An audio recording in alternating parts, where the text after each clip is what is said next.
নমস্কার বন্ধুরা, নবদিগন্ত চ্যানেলের পক্ষ থেকে আপনাদের সকলকে জানাই স্বাগতম। তো বন্ধুরা, আজকে সকালের গুড মর্নিং জানিয়ে আমি আবার একটি নতুন আপডেট শুরু করছি আপনাদের জন্য। তো আজকে দীর্ঘ বেশ কিছুদিনের সামার ভ্যাকেশনের পর আজকে কিন্তু আবারও কলকাতা হাইকোর্ট শুরু হতে চলেছে সকাল 10:30টায়। ঠিক যেমন প্রতিনিয়ত আগে ছুটির আগে যেভাবে কোর্ট বসতো এবং প্রতিদিন নিয়োগ দুর্নীতি মামলা শুনানি হতো, আজকেও কিন্তু সেভাবে বেশ কিছু নিয়োগ দুর্নীতি মামলা শুনানি হতে চলেছে বিচারপতি রাজাশেখর মান্থার এজলাসে এবং ডিভিশন বেঞ্চে, হরিশটন্ডন স্যারের বেঞ্চে। তো আপনাদের সাথে বিস্তারিত এই ভিডিওতে জানাবো যে কোন কোন বিষয়ের আজকে শুনানি হতে চলেছে।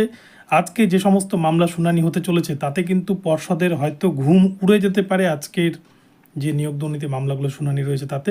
তো আপনাদের সাথে সম্পূর্ণটাই আলোচনা করব। আপনারা সম্পূর্ণ ভিডিওটি স্কিপ না করে প্রথম থেকে শেষ পর্যন্ত দেখুন। এই ভিডিওটি আপনাদের জন্য ভীষণ ইনফরমেটিভ হতে চলেছে।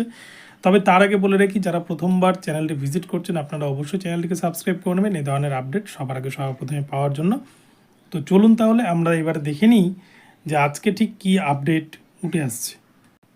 তো বন্ধুরা, আজকে কলকাতা হাইকোর্ট কিন্তু আবারও পুরনো ফর্মে ফিরতে চলেছে। বিচারপতি রাজাশেখর মান্থার এজলাসে বেশ কিছু গুরুত্বপূর্ণ মামলার আজকে কিন্তু শুনানি হতে চলেছে কলকাতা হাইকোর্টে, যেগুলো ছুটির জন্য কিন্তু পেন্ডিং ছিল। তো আজকে সবথেকে গুরুত্বপূর্ণ যে মামলাটি প্রথমে শুনানি হতে চলেছে সেটি হচ্ছে একাডেমিক মামলা। আপনারা জানেন যে একাডেমিক মামলা প্রাক্তন বিচারপতি অভিজিৎ গঙ্গোপাধ্যায়ের এজলাসে, যখন প্রাক্তন বিচারপতি অভিজিৎ গঙ্গোপাধ্যায় শুনানি করতেন ওনার এজলাসেই কিন্তু মামলাটি হয়েছিল।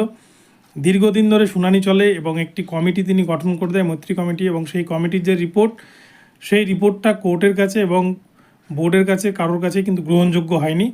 তো কমিটিকে আবারও নতুন করে রিপোর্ট জমা দেওয়ার জন্য বলেন এবং সেই মোতাবেক প্রাইমারির যে একাডেমিক সংক্রান্ত মামলা, অর্থাৎ প্রাইমারিতে নিয়োগের জন্য টেটের ওপর মূলত 5 নম্বর রাখা হয়েছে ওয়েস্ট বেঙ্গল প্রাইমারি বোর্ডের ক্ষেত্রে। কিন্তু আপনারা যদি দেখেন অন্যান্য রাজ্যের ক্ষেত্রে কিন্তু টেটে কম করে হলেও 40 নম্বর রাখা থাকে, এবং আপার প্রাইমারির ক্ষেত্রে যদি দেখেন আমাদের রাজ্যের, সেক্ষেত্রেও কিন্তু টেটে 40 নাম্বার রাখা হয়েছে। কিন্তু প্রাইমারির ক্ষেত্রে ব্যতিক্রম, 150 মধ্যে মাত্র 5 নম্বর রাখা হয়েছে। এটা রেখেছিল মানিক ভট্টাচার্য, যাতে দুর্নীতি করতে সুবিধা হয় সেই জন্য কিন্তু টেটের স্কোরটাকে কমিয়ে রাখা হয় এবং অন্যান্য দিকে একাডেমিক স্কোরকে বাড়িয়ে রাখা হয়। এবং সবথেকে বড় কথা, ইন্টারভিউ এবং অ্যাপটিটিউড টেস্ট মিলিয়ে কিন্তু সেখানে 10 নম্বর রাখা হয়। যে 10 নম্বরের মধ্যে কিন্তু সবথেকে বেশি দুর্নীতি করা যায়। যেখানে অন্যান্য রাজ্য সম্পূর্ণ ইন্টারভিউ প্রক্রিয়া তুলে দিয়েছে, কিন্তু আমাদের রাজ্য সেখানে ইন্টারভিউ প্রক্রিয়াতে 10 নম্বর রেখেছে। আর এই আমাদের পশ্চিমবঙ্গের ক্ষেত্রে যা গেজেট, সেখানে 10 নম্বরের মধ্যে যদি কোনো প্রার্থীকে ইন্টারভিউতে 0 দেয় বোর্ড, সেক্ষেত্রে কিন্তু সেই প্রার্থীর কিছু করার থাকবে না, এমনই গেজেটে রয়েছে। তো এই হচ্ছে আমাদের রুলস। তো এই বিষয়টাকে কিন্তু কেন্দ্র করে যারা বিশেষ করে পুরনো সিলেবাসের ক্যান্ডিডেট রয়েছেন তারা একাডেমিক স্কোরে যেহেতু পেরে উঠছেন না নতুনদের ক্ষেত্রে, আপনারা জানেন আমাদের রাজ্যে 2013 সালের পর থেকে এইচএসের ক্ষেত্রে যেরকম নম্বর আসছে তাতে কিন্তু প্রত্যেক ক্যান্ডিডেটেরই 80%-এর ওপর নম্বর থাকছে।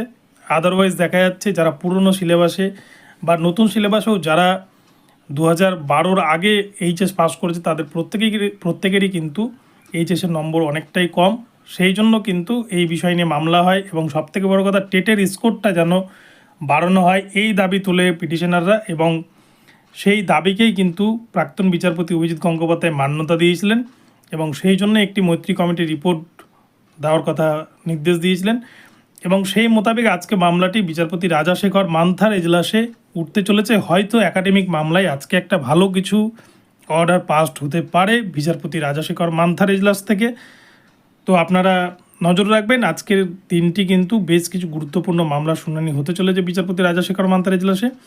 তো এবার দ্বিতীয় যে আপডেটটি দেব আপনাদের, দ্বিতীয় যে মামলাটি উঠতে চলেছে বিচারপতি রাজাশেখর মান্থার এজলাসে, সেটি হচ্ছে এনআইওএস ডিএলএড মামলা। অর্থাৎ আপনারা দেখেছেন 11,758 যে নোটিফিকেশান ছিল, যে নোটিফিকেশানকে কেন্দ্র করে অলরেডি 9,533-এর প্যানেল কিন্তু বেরিয়েছে এবং যার কিন্তু থার্ড কাউন্সেলিং এখনও পর্যন্ত বাকি রেখেছে প্রাইমারি বোর্ড, যেটা খুব শীঘ্রই শুরু হতে চলেছে। তো সেই নিয়োগ প্রক্রিয়া থেকে আপনারা জানেন সুপ্রিম কোর্টের নির্দেশ মোতাবেক বিএড ক্যান্ডিডেট এবং এনআইওএসরা কিন্তু বাদ পড়ে গিয়েছে এবং এনআইওএসরা এটা নিয়ে সুপ্রিম কোর্টে ক্ল্যারিফিকেশনও করেছিল। সেক্ষেত্রে কিন্তু সুপ্রিম কোর্ট এনআইওএসদের দাবিকে খারিজ করে দেয় এবং এই মামলাটি কিন্তু পশ্চিমবঙ্গের এনআইওএস ক্যান্ডিডেট যারা রয়েছে তারা এই মামলাটি দায়ের করেছেন বিচারপতি রাজাশেখর মান্থার এজলাসে, এবং এই মামলায় তারা শেষ দাবি জানিয়েছেন, যেহেতু প্রাইমারি থেকে এনআইএসরা ছিটকে যাচ্ছে, তাই তাদেরকে যেন অন্তত যে নিয়োগ প্রক্রিয়ায় 2022 রিক্রুটমেন্ট প্রক্রিয়ায় তারা যে ইন্টারভিউ দিয়েছিল, সেই ইন্টারভিউয়ের ওপর ভিত্তি করে তাদেরকে যেন এই নিয়োগ প্রক্রিয়ায় সুযোগটা দেওয়া হয়, তাদেরকে যেন মেধা তালিকায় স্থান দেওয়া হয়। যেহেতু এখনও রিক্রুটমেন্ট কমপ্লিট হয়নি, তাছাড়াও বোর্ডের হাতে বেশ কিছু ভ্যাকান্সি কিন্তু এখনও পর্যন্ত তোলা আছে। তো সেই জায়গায় দাঁড়িয়ে এনআইএস ক্যান্ডিডেটরা কিন্তু মামলা দায়ের করেন কলকাতা হাইকোর্টে, এবং এই মামলার আজকে চূড়ান্ত শুনানি কিন্তু বিচারপতি রাজাশেখর মান্থার এজলাসে হতে চলেছে। হয়তো এনআইএসদের জন্য আজকে একটা কিছু খবর আসলেও আসতে পারে, তবে সে সম্ভাবনা হয়তো অনেকটাই কম। তো এবারে চলে আসছি তৃতীয় যে আপডেটটি, যেটি কিন্তু সবথেকে গুরুত্বপূর্ণ আপডেট বলা যায়। কলকাতা হাইকোর্টের ডিভিশন বেঞ্চে যে মামলাগুলি বিচারপতি সৌমেন সেনের এজলাসে ছিল, সেগুলো কিন্তু চেঞ্জ হয়ে তপব্রত চক্রবর্তী স্যারের বেঞ্চে গিয়েছিল, এবং সেই মামলাগুলোকে কিন্তু কলকাতা হাইকোর্টে যিনি প্রশাসনিক প্রধান টি.এস. শিবগানম স্যার, তিনি আবারও রোস্টার চেঞ্জ করেছেন, এবং সেক্ষেত্রে ডিভিশন বেঞ্চের সমস্ত প্রাথমিকের নিয়োগ সংক্রান্ত মামলা কিন্তু হরিশ টন্ডন স্যার এবং প্রসেনজিৎ বিশ্বাস স্যারের বেঞ্চে পাঠিয়েছেন। তো সেই মোতাবেক রমেশ মালিকের যে প্যানেল প্রকাশ মামলা, আপনারা জানেন 2016 সালে 42,949-এর রিক্রুটমেন্ট করেছিল প্রাইমারি বোর্ড, যেটা নিয়ে কিন্তু ডিপিএসসি ওয়াইজ যে নিয়োগ হয়েছিল তাতে কিন্তু অভিযোগ উঠে পিটিশনাররা আরটিআই করে দেখেছে যে 6টা ডিস্ট্রিক্টে 932 জনকে অতিরিক্ত নিয়োগ করা হয়েছিল, এবং এছাড়াও মেয়াদ উত্তীর্ণ প্যানেল থেকে 2018 সালে এক্সিট ভ্যাকান্সিতে কিন্তু প্রায় 2200 জন মতো ক্যান্ডিডেটকে নিয়োগ করা হয়, এবং সব মিলিয়ে 3140 জন ক্যান্ডিডেটকে কিন্তু 42,949 প্যানেলে অতিরিক্ত নিয়োগ করা হয়। এই বিষয়টা আরটিআই কপি পেয়ে ক্যান্ডিডেটরা কিন্তু মামলা দায়ের করেন কলকাতা হাইকোর্টে, এবং সেইটা নিয়ে কিন্তু বিচারপতি অমৃতা সিনহা ম্যাম তিনি অর্ডার দেন প্যানেল প্রকাশের, এবং সেই মামলাটিকে চ্যালেঞ্জ করে প্রাইমারি বোর্ড, এবং শেষ পর্যন্ত মামলাটি কিন্তু ডিভিশন বেঞ্চে সৌমেন স্যার সেনের বেঞ্চে গিয়ে একটা স্টে পড়ে যায় প্যানেল প্রকাশের। সৌমেন সেন স্যার বলেন যে প্যানেল প্রকাশের কোনো প্রয়োজন নেই, এবং সেই পরবর্তীতে কিন্তু প্রাক্তন বিচারপতি অভিজিৎ গঙ্গোপাধ্যায় তিনিও প্যানেল প্রকাশের অর্ডার দেন, এবং শেষমেশ বিচারপতি অভিজিৎ গঙ্গোপাধ্যায় এবং সৌমেন সেনের সাথে একটা বাকবিতণ্ডার ফলে মামলাগুলো সৌমেন সেনের হাত থেকে সরে যায়, আসে প্রাক্তন বিচারপতি তপব্রত চক্রবর্তীর বেঞ্চে। তপব্রত চক্রবর্তীর বেঞ্চ থেকে এখন আবার হরিশ টন্ডন স্যারের বেঞ্চে।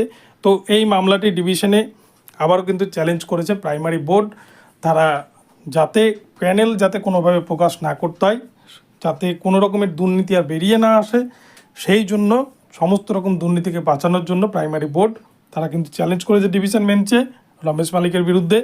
তো এই মামলাটির আজকে চূড়ান্ত শুনানি হয়তো হতে পারে, এবং হয়তো কোনো একটা ভালো খবর আসতে পারে। তো রমেশ মালিকের এই যে 60,000 শিক্ষকের প্যানেল প্রকাশ মামলা, এই মামলাটা কিন্তু পর্ষদের কাছে ভীষণ অস্বস্তির কারণ হয়ে দাঁড়িয়েছে। তো দেখা যাক আজকে কলকাতা হাইকোর্ট কী রায় দেয় এটা নিয়ে। তো বন্ধুরা, এখন এ পর্যন্ত রইল আপডেটটি। আপনাদেরকে 3টি গুরুত্বপূর্ণ মামলার আপডেট নিয়ে আলোচনা করলাম। এই 3টি শুনানি আজকে হতে চলেছে। আপনারা চ্যানেলে নজর রাখবেন, আপডেট পেলেই কিন্তু সবার আগে জানিয়ে দেওয়ার চেষ্টা করব। তো ভিডিওটি যদি আপনাদের ভালো লাগে চ্যানেলটিকে সাবস্ক্রাইব করবেন, এবং এই ধরনের আপডেট প্রতিনিয়ত পাওয়ার জন্য আমার চ্যানেলটি ফলো করতে থাকুন। ধন্যবাদ সকলকে, সকলে ভালো থাকবেন। পরবর্তীতে আবার নতুন আপডেট নিয়ে আসবো। দেখা হচ্ছে পরবর্তী ভিডিওতে। ধন্যবাদ।